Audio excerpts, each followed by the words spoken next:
إلى حضرة النبي وآله وأصحابه وعلانية القبول والتوفيق والنصر للمسلمين. الفاتحة.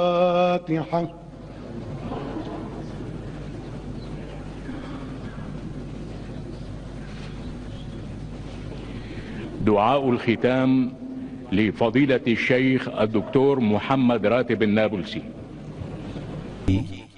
اللهم إنا نسألك بدموع الأطفال وبكائهم، وبخشوع الشباب وتضحياتهم، وببطولة الشابات واستشهادهن. اللهم وفق السيد الرئيس بشار الأسد وضيفه الكريم لما فيه خير البلاد والعباد، وهيئ لهم بطانة خير تعينهم على تحقيق طموحاتهم وبلوغ أهدافهم. اللهم وفق السيد الرئيس بشار الأسد لقيادة السفينة وسط الأمواج المتلاطمة إلى شاطئ السلامة، وأن يجري الله الخير على يديه، وأن يكون ناصرا لدينه قويا على أعدائه وخصومه، وأن يمتعه الله بالصحة والقوة، وأن يعينه على أداء رسالته وتحقيق طموحاته، والحمد لله رب العالمين. وسرعان ما ينقلب النابلسي بمنهجه الحربائي وتلونه في الدين على بشار ومن معه، ويكون مع المؤيدين للثورة. ولا بد بعد هذا من أن أقول وبكل صراحة إنني وفي بداية هذه الثورة لم أرى أن الأمة مجتمعة على الطريقة التي تريد بها إزاحة النظام، وهذا مما زاد في غي النظام وإمعانه في الظلم والقتل.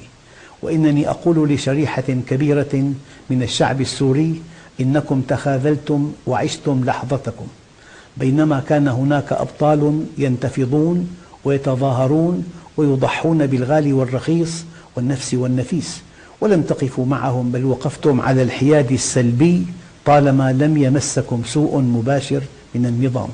أما اليوم فيبدو أن الأمر قد تغير، وبدا أن الإجماع قد تحقق نوعا وكما، وهذا ما يدفعني إلى أن أمارس دوري المطلوب وفق رؤية شرعية منهجية لعلها تساعد في توجيه الأمة نحو التعاضد والإيثار والتضحية في سبيل نيل الحرية التي سيكون لسوريا معها شأن عظيم ومشرق إن شاء الله تعالى. أنا متفائل بسبب إيماني فقط، لأنه مستحيل وألف ألف مستحيل أن يقول أناس من الشعب لسنوات 4 يا الله ما لنا غيرك، ثم يخيب الله ظنهم.